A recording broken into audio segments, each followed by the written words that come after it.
পৌঁছাইলেন। সুবহানাল্লাহ। আমার হায়াতকে আল্লাহ রমজান পর্যন্ত পৌঁছায় দেন। রমজান যেন আমি পাই। তো রমজান পাইলে আমার লাভ কি হবে? বলে রমজান অনেক বড় নিয়ামত আল্লাহ পাক আমার আপনার জন্য রেখেছেন। সুবহানাল্লাহ। রহমতের ভান্ডার, মাগফিরাতের সাগর, নাজাতের ভান্ডার নিয়ে রমজান আমার আপনার জন্য আসতেছে। আলহামদুলিল্লাহ। এরকম রমজানের জন্য আমরা অপেক্ষায় অপেক্ষিত আছি।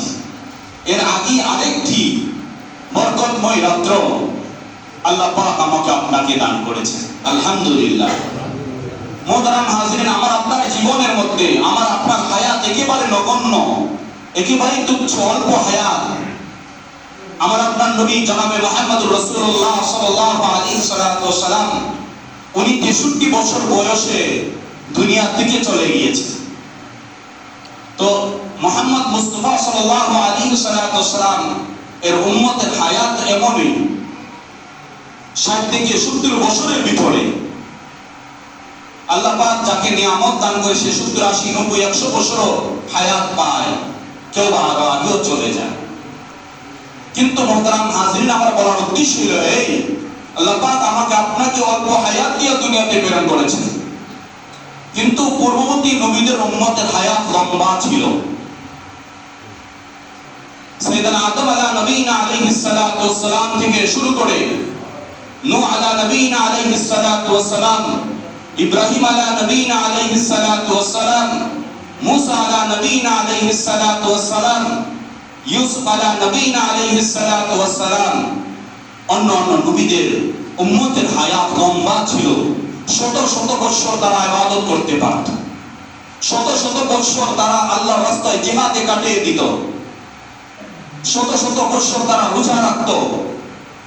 লম্বা হায়াত পাওয়ার কারণে তারা এই সুযোগটা কাজে লাগাইত। এই কথাগুলো একবার রাসূল করিম সাল্লাল্লাহু আলাইহি ওয়াসাল্লাম সাহাবাদেরকে নিয়ে আলোচনা করতেছেন। তখন সাহাবায়ে কেরাম রিদওয়ানুল্লাহি আলাইহিম আজমাইনের দিলের মধ্যে একটু তৈরি হলো যে হাই, আমরা যদি ওই নবীর উম্মত এর মতন হায়াত পাইতাম, ওই নবীর উম্মতের মতো লম্বা হায়াত পাইতাম, তাহলে তো আমরা বেশি থেকে বেশি ইবাদত করতে পারতাম। মুহতারাম হাজিরিন, আল্লাহ পাক এই তামান্নাগুলো আমার আপনার এই তামান্নাগুলো নবী মুহাম্মদুর রাসূলুল্লাহ সাল্লাল্লাহু আলাইহি ওয়াসাল্লাম উম্মতের এই তামান্নাগুলোকে কবুল করেছেন এবং আমাদের জন্য আল্লাহ পাক এমন কিছু রজনী রেখেছেন আমার আপনার জীবনের ভিতরে, আমার আপনার সময়ের ভিতরে আল্লাহ পাক এমন কিছু রাত্র রেখেছেন, এমন কিছু মুহূর্ত রেখেছেন, এমন কিছু সময় রেখেছেন যেগুলোর মধ্যে আমি আপনি যদি ইবাদত করি, আমি আপনি যদি আল্লাহ তাআলার দাসত্ব করি, আমি আপনি যদি আল্লাহর রাস্তায় কাটাই, তো আল্লাহ পাক অসংখ্য অগণিত আল্লাহ পাক নেকি দান করেন। সুবহানাল্লাহ। আল্লাহ পাক সূরাতুল কদরের মধ্যে কথা আলোচনা করেছেন, যে ব্যক্তি কদর রাত্রিতে ইবাদত করবে আল্লাহ পাক তাকে 1000 মাসের ইবাদতের চেয়ে বেশি নেকি তার আমলনামার মধ্যে দান করেন। সুবহানাল্লাহ। খায়রুম মিন আলফি শাহর তানাজ্জালুল মালাইকাতু ওয়ার রূহ। খায়রুম মিন আলফি শাহর বলে 1000 মাসের চাইতেও বেশি এক রাত্রি ইবাদতের জন্য আল্লাহ পাক দান করবেন। সুবহানাল্লাহ।